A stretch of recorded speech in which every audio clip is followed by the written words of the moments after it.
Please let Grandma rest here. And could you bring some water? It was a sweltering day, with temperatures reaching a scorching 110 degrees Fahrenheit. When the doorbell rang, I opened the front door to find my nephew Ezra, carrying his grandmother Patricia on his back. Apparently, 10-year-old Ezra had walked all the way here in this blistering heat with Patricia on his back. The heat and exhaustion had taken their toll. They both seemed on the verge of collapse. Ezra. What on earth happened? Something was clearly very wrong. My in-laws lived in the next town over, a good 2-hour walk. But instead of showing concern, my husband Christopher flew into a sudden rage. Ezra and Mom. What's the meaning of this? This is ridiculous. Actually, Dad and Mom. Ezra pulled a tape recorder out of his pants pocket. To our astonishment, it contained a shocking recording.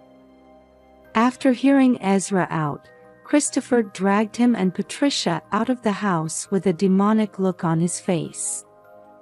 My name is Jennifer, and I'm an ordinary housewife living with my husband Christopher. We're both in our early 30s but haven't been blessed with children yet. We'd hoped for kids since getting married, but conception eluded us. We underwent fertility treatments for years to no avail. It was a huge financial burden, and we eventually had to give up. Though heartbroken, Christopher and I had a strong marriage. I was determined to spend my life with just him. Christopher's father had already passed from illness. His mother Patricia lived with his older brother's family. Alexander was a famous appliance salesman, and his wife Olivia had been on TV as a cooking expert. They both had flashy backgrounds. Alexander and Olivia had a grade school-aged son named Ezra. We didn't see Patricia or Alexander's family often, but not having kids ourselves, Christopher and I doted on our nephew Ezra.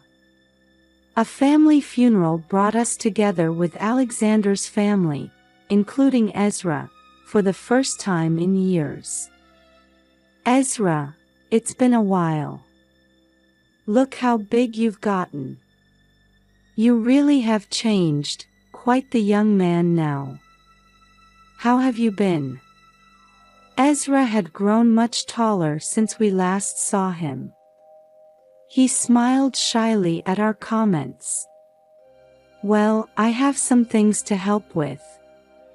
After a brief hello, Ezra left. He seemed busy helping his mom bring out dishes for the funeral. I guess now that he's in grade school, he's not as attached as he used to be, Christopher murmured wistfully. Ezra used to greet us with carefree smiles, but his grown-up demeanor made Christopher a little sad. Still, we were both happy to see him maturing. Oh, that reminds me, where's Patricia? You're right, I haven't seen her. I wonder what's up.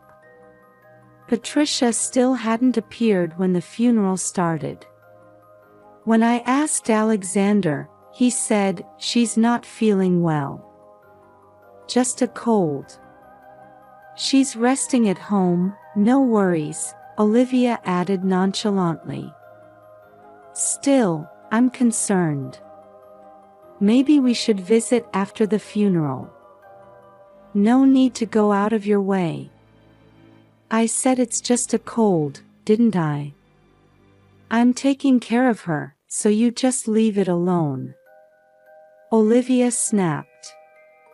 Her intensity made me back down, but I was still worried since we hadn't seen Patricia lately. Alexander and Olivia's adamant insistence not to worry felt off somehow. Actually, they acted strangely the whole funeral. They seemed to dislike Christopher and I talking to Ezra, grimacing whenever we tried to strike up conversation with him. So Ezra, how's school? Do you like studying? Well, Ezra. What are you doing?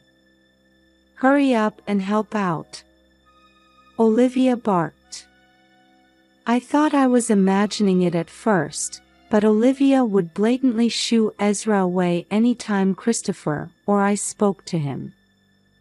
I tilted my head in baffled confusion at her bizarre behavior. We're strict with him as part of our parenting approach.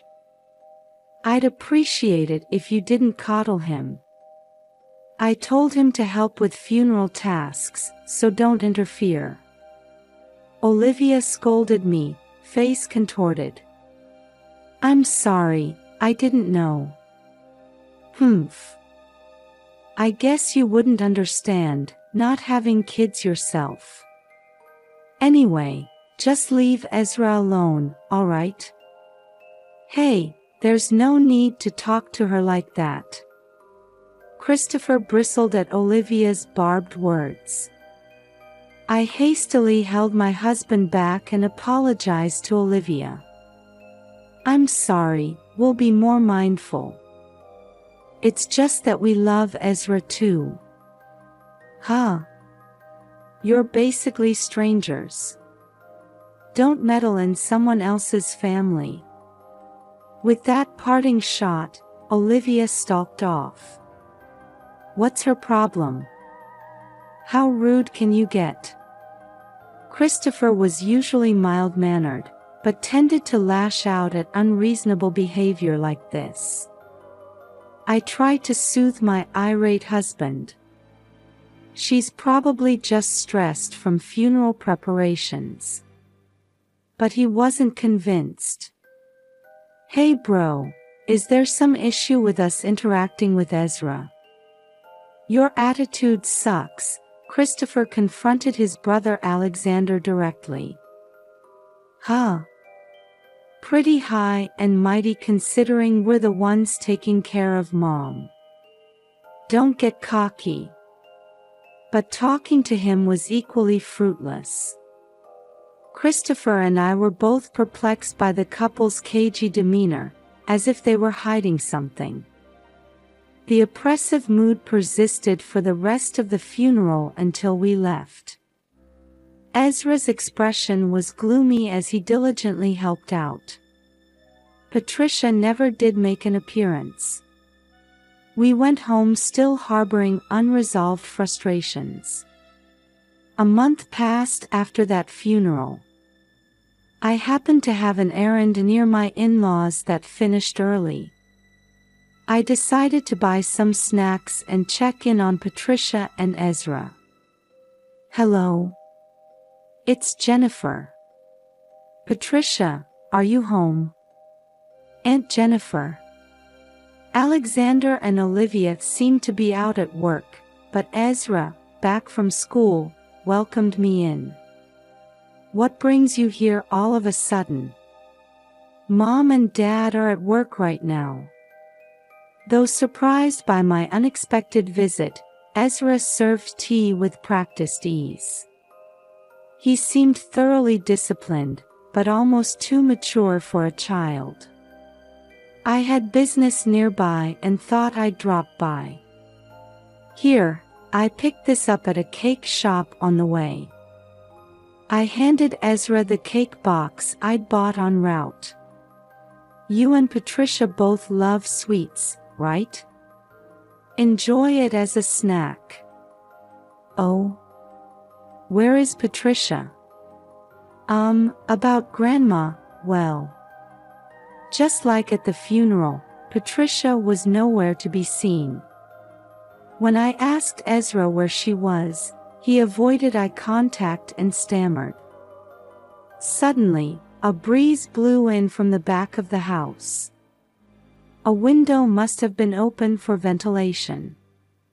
The wind carried a foul odor, like that of a stray dog. Hey, what's that smell? Ezra flinched at my question. I knew Patricia's room was in the back. Peering in that direction, I saw a tightly shut door at the end of the hall. A bad feeling rose in my gut, prompting me to casually stand and head towards Patricia's room. No. Mom said not to open that door. Ezra frantically blocked me, looking terrified. His expression convinced me something serious was going on. Okay, I'm sorry. I shouldn't enter someone's room without permission. Stopping my reach for the door, I returned to the living room. Ezra was visibly relieved.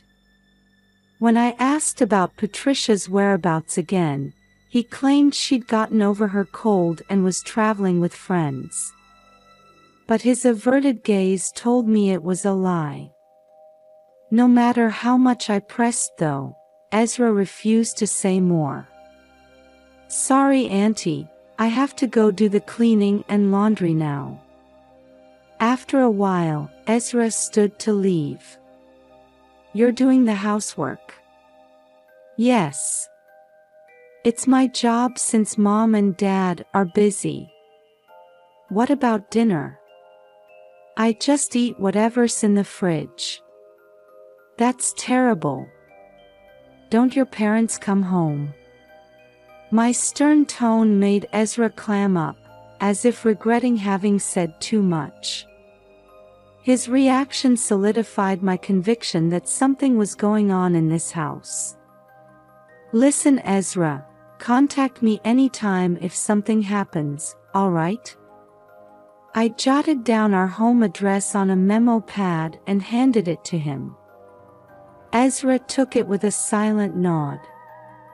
As I left, my eyes drifted to the back room again.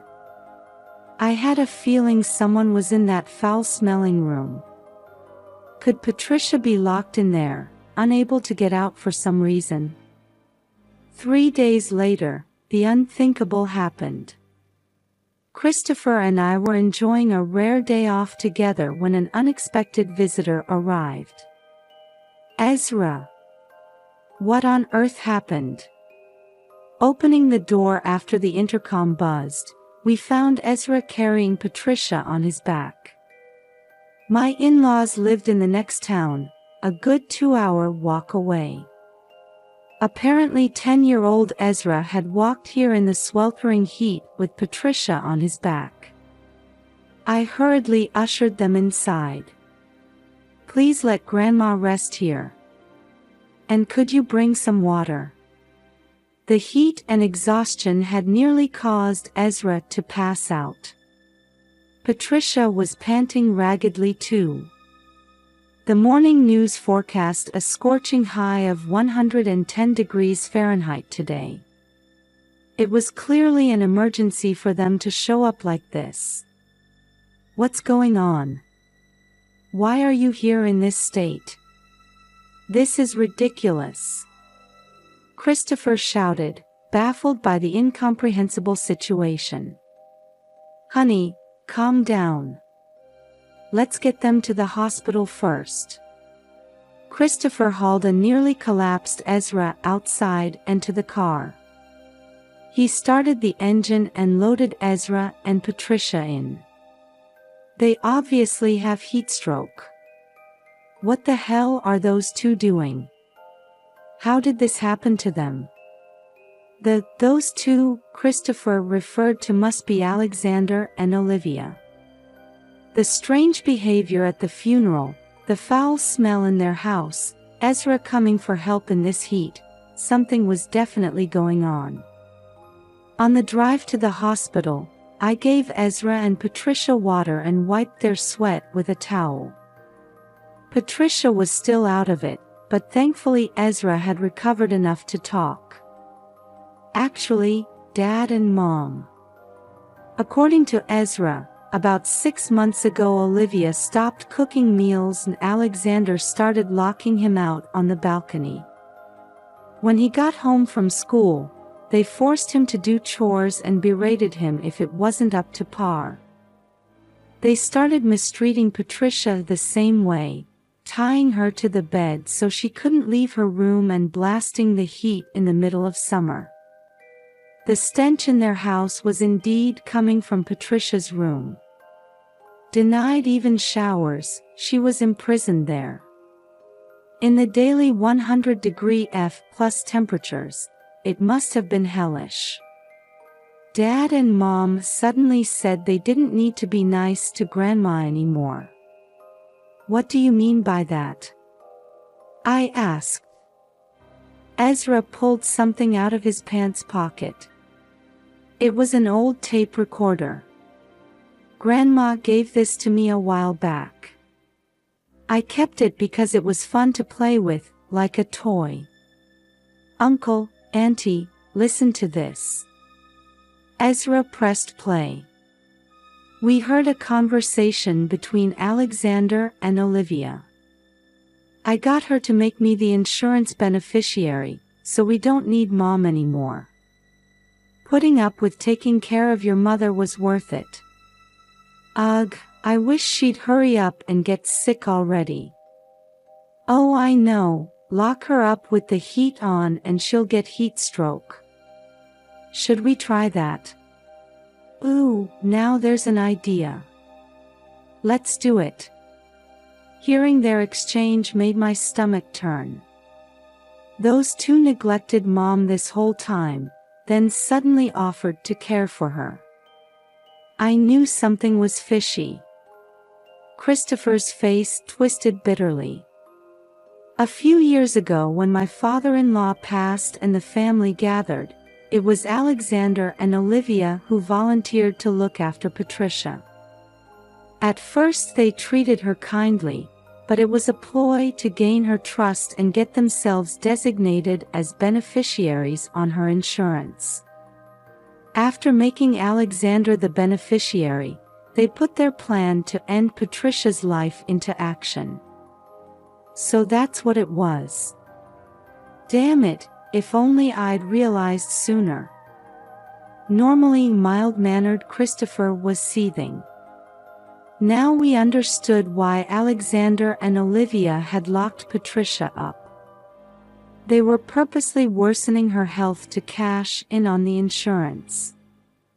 Reeling from these revelations, we arrived at the hospital. Christopher carried a wobbly Patricia inside to be examined. The doctor diagnosed her with severe heat stroke and malnutrition. She had to be admitted. A lack of proper meals had weakened her and staying in that stifling room had taken its toll. Ezra got by with just a quick 4-drip and was cleared to go home. We left Patricia in the hospital's care and departed. Exhausted, Ezra snoozed in the back seat. Seeing his innocent sleeping face made my heart ache. Not just Patricia, but Ezra too had suffered horrific treatment. Mature as he was, he's still only 10. No child deserves that. Those bastards. I'll never forgive this. They'll pay dearly. I glanced at Christopher gripping the steering wheel, his sentiments matching mine. As he said, what they did was unforgivable. Christopher and I resolved to build an airtight case against them and bring them to justice. To prepare, I made a phone call to a certain place. The person on the other end listened intently and asked for more details. Ezra had provided the trump card we needed to bring them to justice. Taking that tape recorder, we headed to meet the person I called. After finishing our business there, we got back in the car and drove to Alexander and Olivia's house. You too. You're the ones who took Mom and Ezra. What the hell are you thinking? Alexander stormed over, shouting angrily when he spotted us. You're the crazy ones. Why did you do that to Mom and Ezra? Christopher glared back defiantly. What are you talking about? The kidnappers have some nerve acting self-righteous. Kidnapping? No. Ezra came to our house of his own free will. It took courage, but he was trying to protect his grandma. A 10-year-old walking 2 hours in this heat is not normal. Ezra. What were you thinking, running off like that? This happened because you stuck your nose where it doesn't belong. Ezra flinched at his mother's furious voice. I stopped Olivia as she tried to grab Ezra's hand, her face a mask of rage. Stop it, can't you see that Ezra doesn't want to? More importantly, shouldn't you be worried about your child's health first? Ezra nearly had a heat stroke. Huh? What are you going on about? You're not even his mother. This doesn't concern you. Says the woman who can't even have kids. Olivia openly mocked me. Normally I'd let it slide to keep the peace, but not today. I couldn't back down. You're right, I'm not Ezra's mom. But I can't send Ezra back to you. You're unfit to be a mother. As I spoke, Ezra left Olivia's side to hide behind me. Ezra! What are you doing? Get over here right now. No. I'm not going back to Mom and Dad anymore. For the first time, Ezra outright rejected his parents. Hearing this, Alexander and Olivia grew even angrier. You ungrateful brat. Who do you think raised you? You treated me like a slave. I hate you. Ezra sobbed, yelling accusations at his mother. His attitude made it clear he'd suffered horribly. You two put him up to this, didn't you?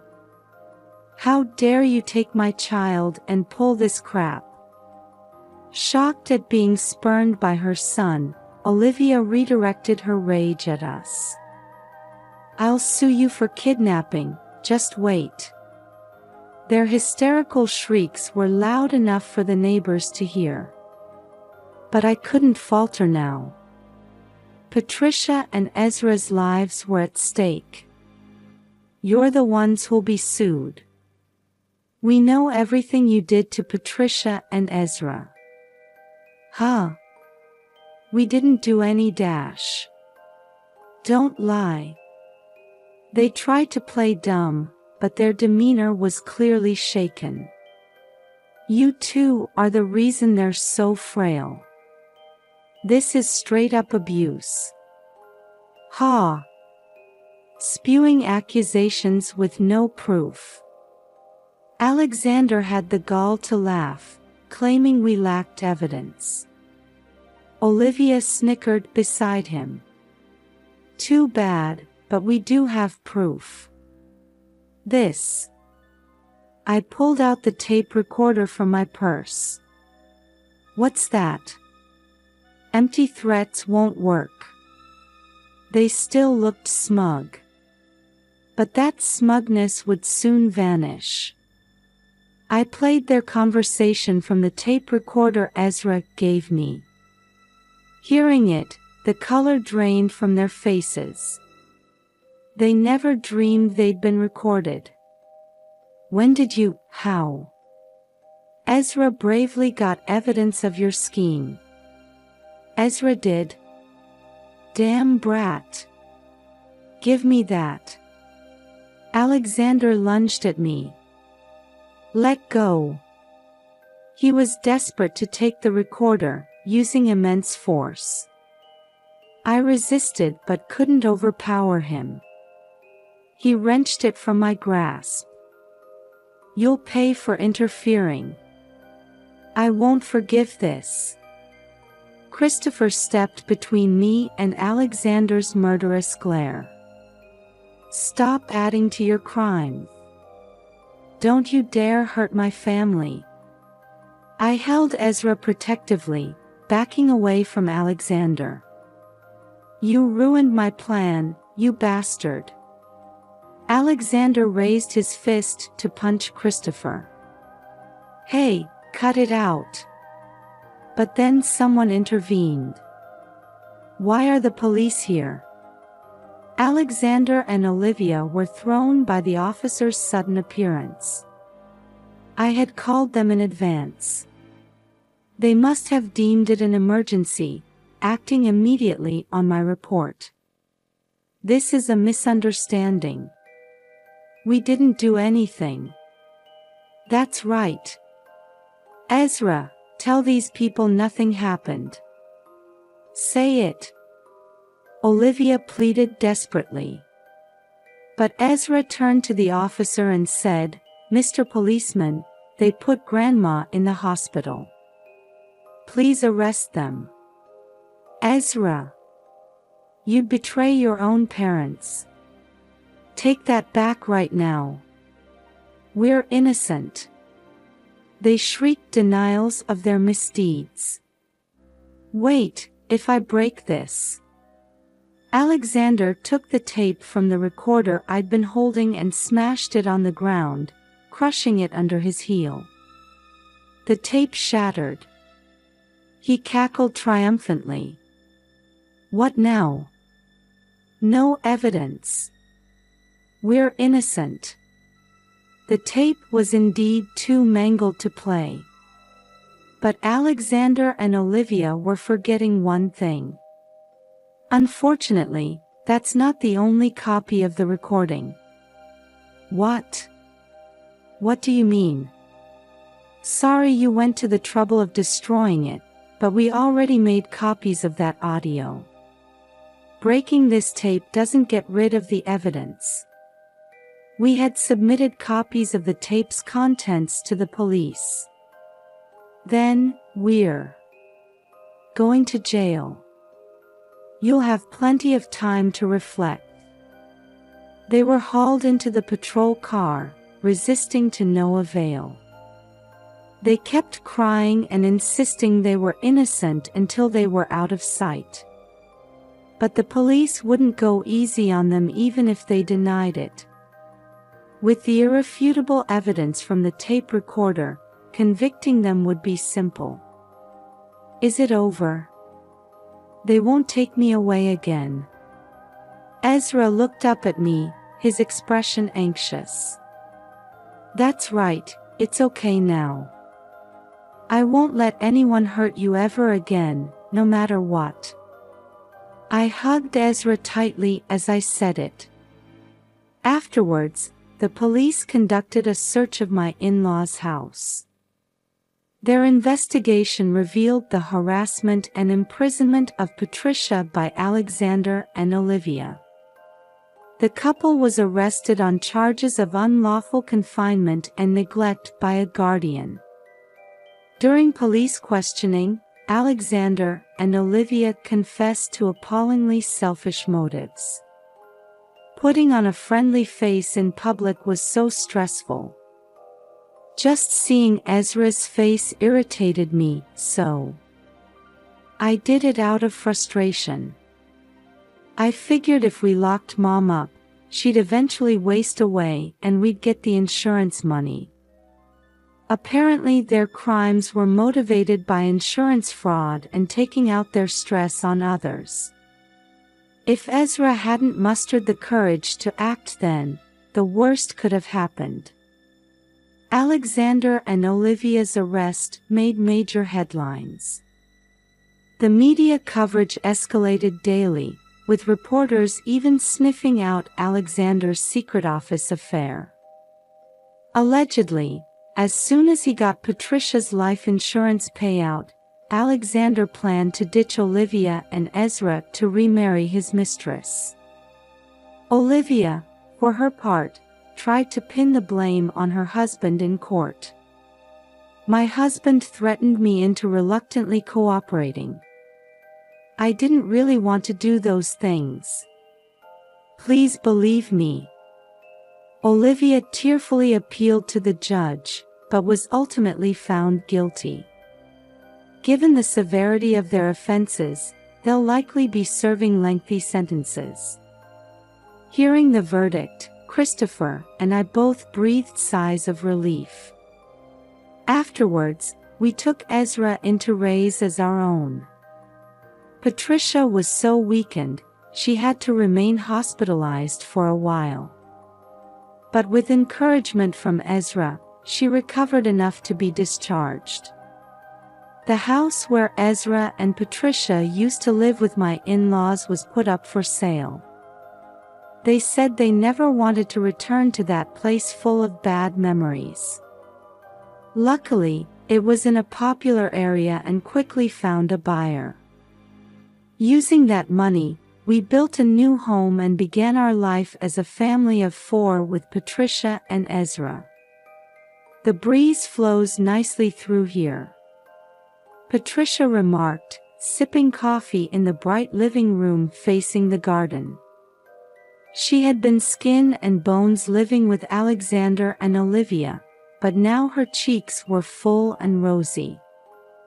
Recently she started going to the neighborhood senior center a few times a week.